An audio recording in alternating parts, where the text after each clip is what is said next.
guys, welcome back to Slick Triggers. I got an interesting video for you today. Today I have the new Glock factory trigger, the Glock performance trigger as it's shown on the package, but the Glock trigger unit match trigger Gen 5 package USA as it's labeled on the invoice. So I'm going to go ahead and put it in the Glock 19 Gen 5, and we're going to compare it to the VP9 to see how it feels.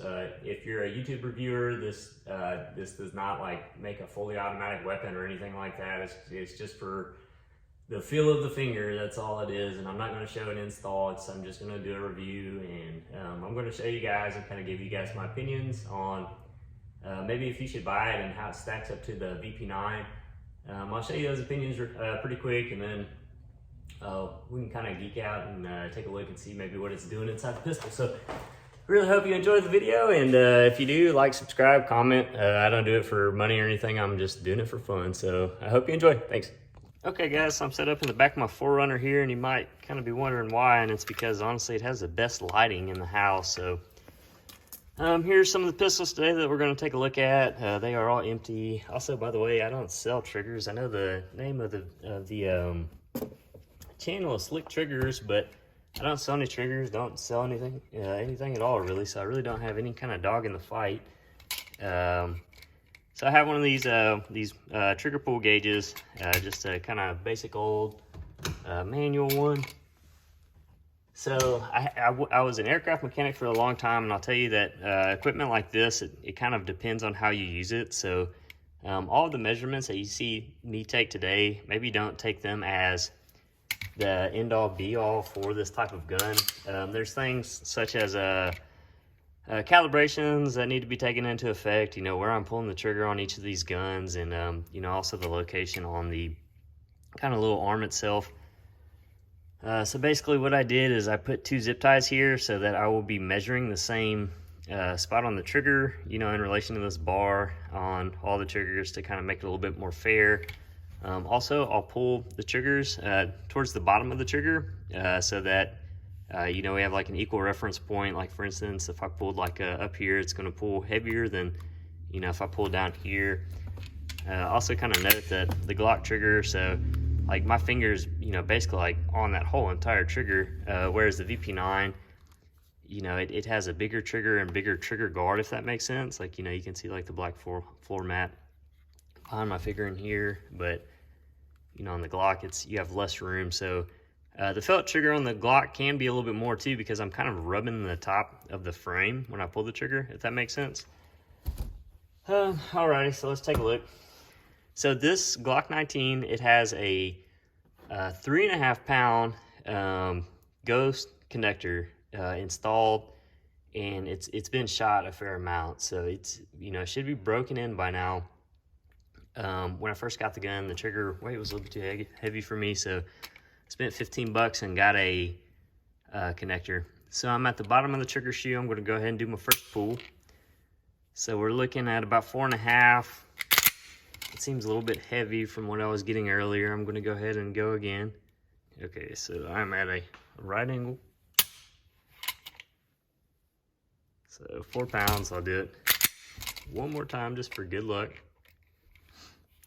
And I want you guys to pay attention to one thing. So watch the trigger shoe as I engage, and then watch the weight. So I'm pulling really slow here, and you can see the pound increments just kind of creep up on the on the scale. So it's just a solid increase throughout the whole weight of the trigger. So with the Glock trigger, this is a stock one, so I have maybe like a little bit of play, and then so right now I'm kind of pulling back on the recoil spring, or the striker spring, and so it's you have a lot more weight that you kind of have to break through from this part of the trigger pull all the way back here. So now we're going to look at the VP9. So I'm in the bottom of the trigger shoe. I'm going to go ahead and we're going to do a pull. So we're showing about 4.5 there, and we'll do it again. And sort of like a little bit over 4. So this is what makes the VP9 trigger pretty nice. So I'm in the trigger shoe, So I'm gonna give it a little bit of juice. And so right now we're at the wall. So from what I can tell, it takes about 2 pounds to pull the trigger back to the wall. So 2 pounds and we're back to the wall. So when you're at the wall, it won't break until you hit that 4 1/4 number or whatever it is. So it's like 2 pounds, then you're at the wall, and then it's no creep at all, and then boom, it's like breaking glass. So you could be like, 3.5 pounds right here, and you're not gonna creep at all. It's, you're just gonna stay where you're at. So that is kind of what's nice about it, if that makes sense. It's like I don't know, maybe like more like a two-stage trigger if you think about it. You're giving it 2 pounds, you're at the wall. Once you give it 4, then you're gonna break.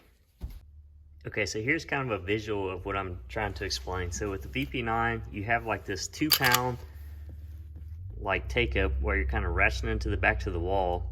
So you get to this wall and then it's 4 pounds, and then it's like exactly once you apply the 4 pounds, it breaks, if that makes sense. So with the Glock, it's like you have weight throughout the whole trigger press, and there's not a solid defined wall like the VP9.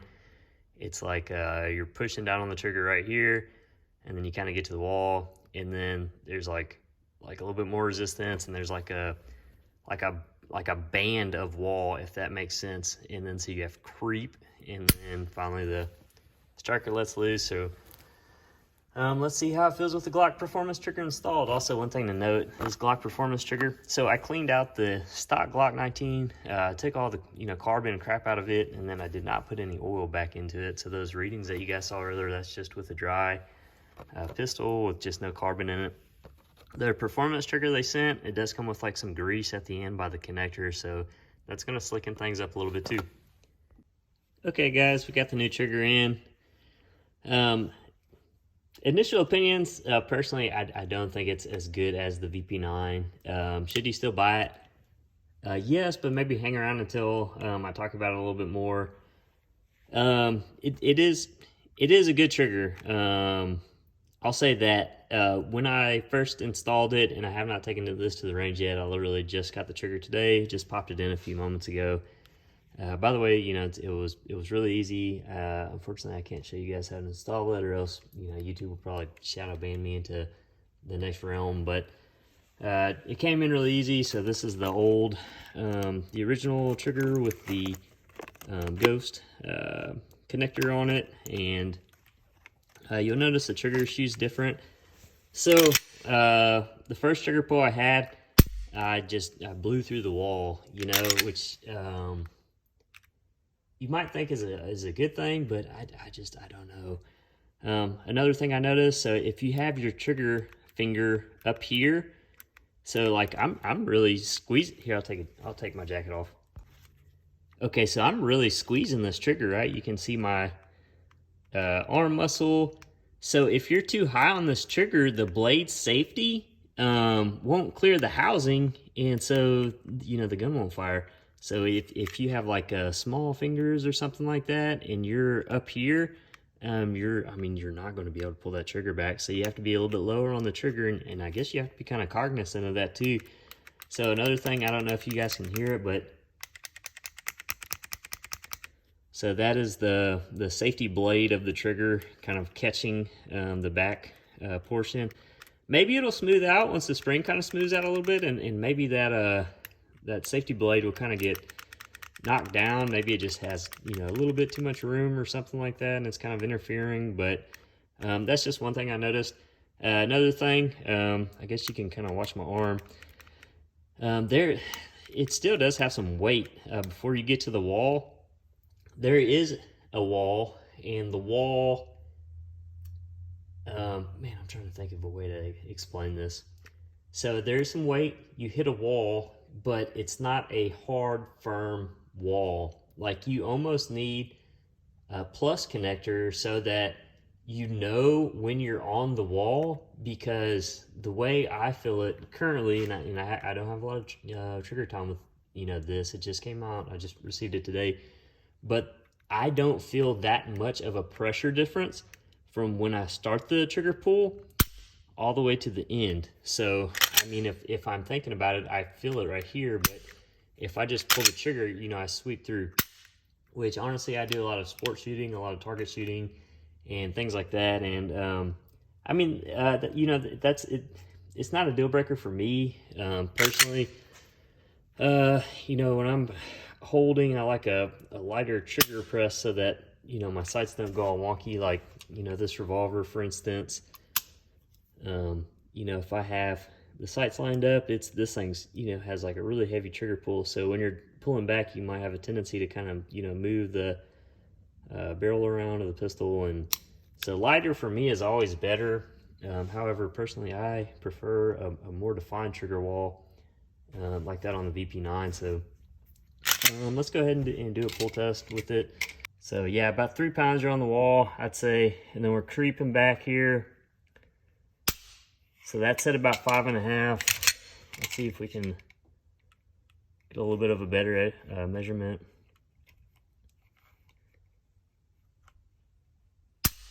Okay, that's at about 5. I think that's maybe a little bit more accurate.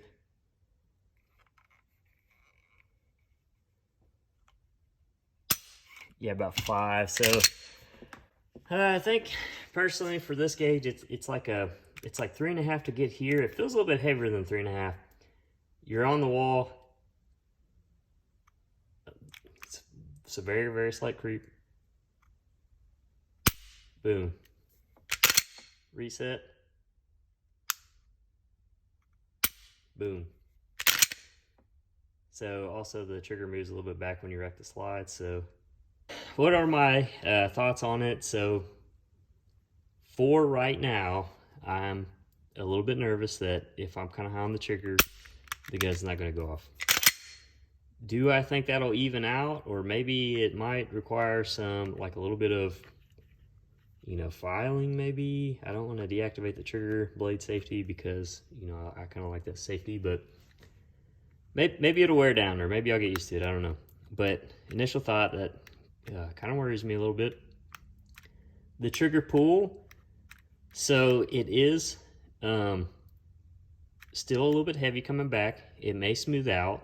The wall itself is maybe not as defined as I would like, and honestly, that is a surprise to me because I like a lighter trigger.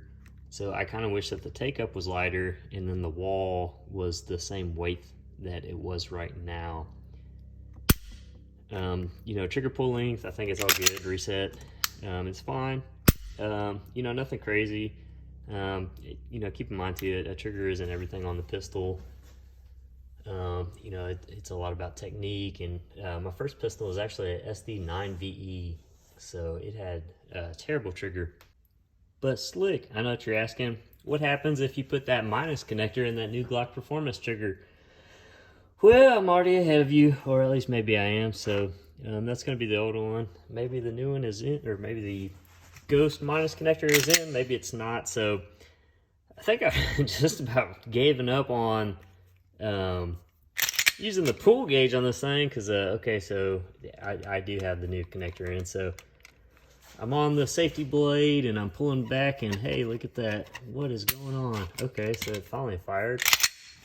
So this pull gauge, so when I put it in there, so I'm like all the way to the rear right now, and let me go ahead and push my finger on it and wiggle it around. And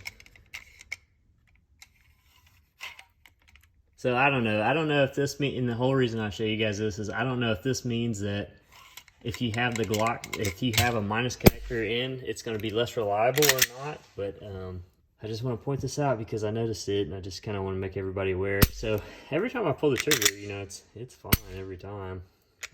It always goes off. It's just this dang Wheeler gauge or whatever. So, you know, I don't know. Just kind of note that, I guess. So yeah, look at that. That's like all the way maxed out. And then I'm going to put my finger on it, and then it goes off. But it doesn't feel that heavy with the connector. Okay, so back to the connector. So I have the minus connector in here. So if you want a true rolling brake, you know, put the minus connector in here, because man, I don't feel a wall. I don't feel any different. It just kind of swoops through the whole thing. I guess you could kind of know where the trigger is going to release just based on muscle memory. Like, you know, just from shooting Glocks a lot, I can kind of feel that this is where the wall should be. And, you know, I take that back. If I slow down, I feel a little bit of a wall, but, you know, if I'm at the range, or if I'm shooting targets, or if I'm running and gunning, I'm not going to be able to feel that. So I don't know if the minus connector is worth it. So here's the inside of the pistol. So here is the part that engages the striker. So here is your striker. So conventionally in a Glock, what would happen is, as you're pulling the trigger, this striker would go back, and then this piece would get pressed down, and then your striker would go forward and ignite the primer. And then when it comes back, it would reset, and then as you're pulling the trigger, it would come back again, and then, you know, the thing would drop down, and then it would just shoot forward. So with this new trigger, what they're, you know, it's supposed to be doing is it gets cocked back all the time and is held against this surface right here, and then when you pull the trigger, it just drops straight out of the way. Through the trigger pull, you know, you won't be actually pulling against the spring weight of the striker anymore. The issue I see so far with the Glock performance trigger is it still takes a little bit of weight to, I mean, we're not even doing anything right here. Like, the springs within the trigger itself are kind of like, I don't know, I guess working against themselves, or maybe my gun has like a lot of internal friction. But I mean, like, look at my arm. So you can see like the tendons in my arm moving when I, you know, pull this trigger, and I mean, it doesn't even have anything going on. Whereas like the VP9, you know, it's a lot softer and lighter, if that makes sense. So like, we can take this as a reference, I guess. So like, you know, nothing's going on right now, and like, I'll tell you guys when it's all the way to the rear. So it's like, you know, 3 pounds all the way to the rear. So I don't know, just, I guess the springs that are currently in it just, I don't know, are working against it or something. But so if we look at, like, for instance, the VP9, it has a simpler operating mechanism. So here's, you know, what holds onto your sear, and then you pull the trigger back, and then it just kind of drops straight out of the way. So the VP9 has the benefit of, you know, basically being engineered like this from the get-go. So, oh, that's the Glock slide. Okay, so here's the VP9 slide. So, I mean, they are, you know, similar, but still worlds apart. I mean, the Glock feels a lot heavier, and that blade safety spring I can still feel getting in the way. You can definitely tell there is a difference. So, and you can probably even see it in my hands too.